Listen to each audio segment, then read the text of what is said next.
मारो इसे और मारो इसे, ये इसी लायक है। अरे मारोगा यार। सरपंच जी, कालिया को चोरी करते हुए हम सबने रंगे हाथ पकड़ा है। अब इसे गांव से बाहर निकाल देने में ही हम सबकी भलाई है। तो देर किस बात की है, अभी इसे धक्के मार के इस गांव के बाहर का रास्ता दिखा दो। अरे सरपंच ऐसा मत करिए, मुझे एक मौका और दीजिए, मैं दोबारा कभी चोरी नहीं करूंगा।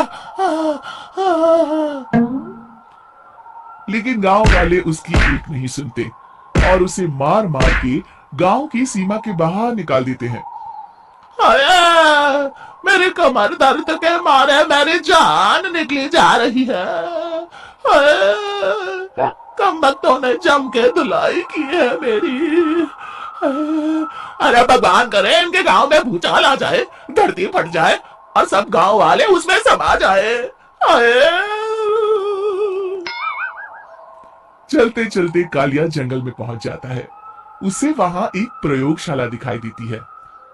अरे इस जंगल में ये अजीब सा दिखने वाला घर किसने बनाया है, चल कर देखना पड़ेगा। कालिया प्रयोगशाला के पास चला जाता है। दो वैज्ञानिक प्रयोगशाला में बातें कर रहे होते हैं। बधाई हो डॉक्टर चमन, आखिरकार हम दोनों ने मिलकर एक ऐसी घड़ी का आविष्कार कर लिया है जिसे पहनकर कोई भी इंसान गायब हो सकता है। हाँ हाँ, तुमने बिल्कुल सही कहा डॉक्टर जर्माटो।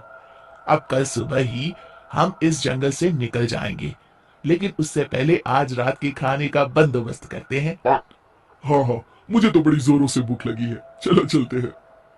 दोनों वैज्ञानिक वहां से चले जाते हैं। उनके जाते ही कालिया प्रयोगशाला में दाखिल होता है। अच्छा तो ये बात है। कालिया बड़े से कांच के अंदर रखी घड़ी को बाहर निकाल लेता है और अपनी कलाई पर बांध लेता है। फिर घड़ी में लगा बटन दबा देता है। कालिया को एक जोरदार झटका लगता है। कालिया अपने आप को आईने में देखता है तो उसका पूरा शरीर पूरी तरह से गायब हो चुका होता है। हाँ, अब तो जो चाहे वो कर सकता हूँ। सबसे पहले मैं उन सभी को सबक सिखाऊंगा। गांव वालों, मैं आ रहा हूँ। कालिया गांव की ओर चल पड़ता है। थोड़ी देर के बाद दोनों वैज्ञानिक वहां आते हैं। अरे ये क्या, लगता है कोई हमारी घड़ी चुरा कर ले गया है। ये देखो पैरों के निशान। अब क्या होगा, अगर वो घड़ी किसी गलत हाथों में पड़ गई तो अनर्थ हो जाएगा। तुम चिंता मत करो, हमारी घड़ी में जो बैटरी लगी है ना, वो सिर्फ 24 घंटे चलेगी। उसके बाद वो घड़ी काम करना बंद कर देगी। उधर दूसरी तरफ गांव में सरपंच अपने घर में सो रहा होता है। तभी एक आहट से उसकी नींद खुल जाती है। अरे कौन है, कौन है वहां? बड़े मजे से सो रहा है, आज मैं तुझे नहीं छोड़ूंगा। कालिया पास में पड़ा डंडा उठाकर सरपंच की पिटाई शुरू कर देता है। ये ले, ये और ये ले, तुम इसी लायक है, ले। आप मर गए। अरे अरे ये क्या हो रहा है, अरे अरे कोई बचाओ मुझे, मेरे घर में भूत आ गया है। सही कहा, मैं भूत ही तो हूँ, ये ले। अरे भूत जी, मैंने आपका क्या बिगाड़ा है, मुझे छोड़ दीजिए, आपको क्या चाहिए? तेरे घर में जितना भी पैसा है ना, मुझे ला कर दे दे, तब मैं तुझे छोड़ दूंगा और यहाँ से चला जाऊंगा।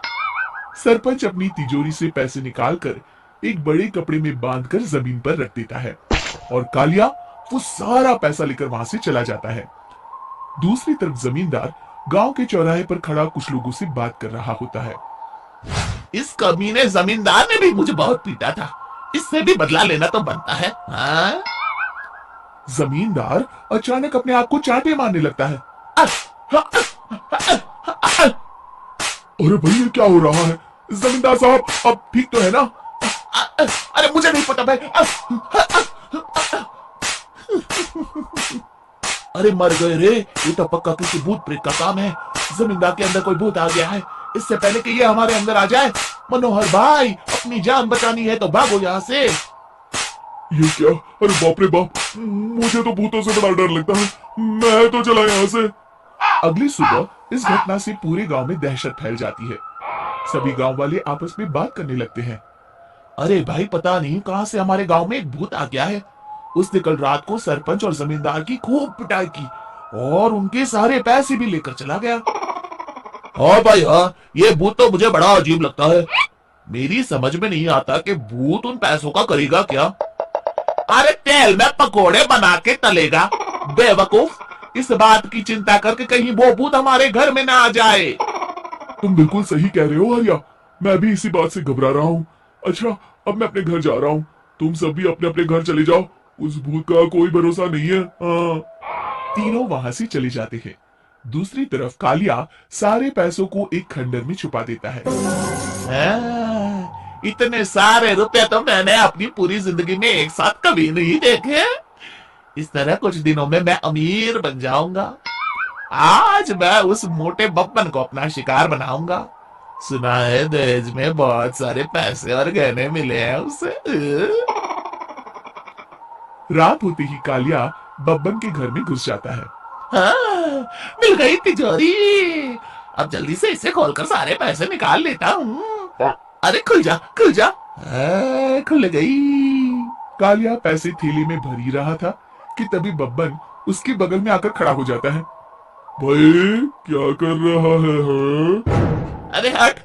अरे तेरी इतनी हिम्मत, मैं तेरे सामने खड़ा हूँ और तू फिर भी मेरी तिजोरी से पैसे चुरा रहा है। अरे मैं तो गायब हूँ, तू मुझे कैसे देख रहा है? कालिया अपनी घड़ी को देखता है। अरे इसे क्या हो गया है? हाय, लगता है बैटरी खत्म हो गई। अच्छा, तो आज मैं तेरी बैटरी अच्छे से चार्ज कर देता हूँ। अरे भाग्यवान, जरा मेरा डंडा तो लाना। ये मोटा मुझे नहीं छोड़ेगा। अरे भागो। कालिया भागकर घर के बाहर जाता है। बाहर सभी गांव वाले हाथ में डंडा लिए खड़े होते हैं। अच्छा, तो तू वो भूत है? मुझे माफ कर दीजिए सरपंच जी, मैं आपके और जमींदार जी के सारे पैसे लौटा दूंगा और आज ही हमेशा के लिए ये गांव छोड़कर चला जाऊंगा। शिक्षा, बुराई ज्यादा दिन की मेहमान नहीं होती, एक दिन उसका अंत हो ही जाता है।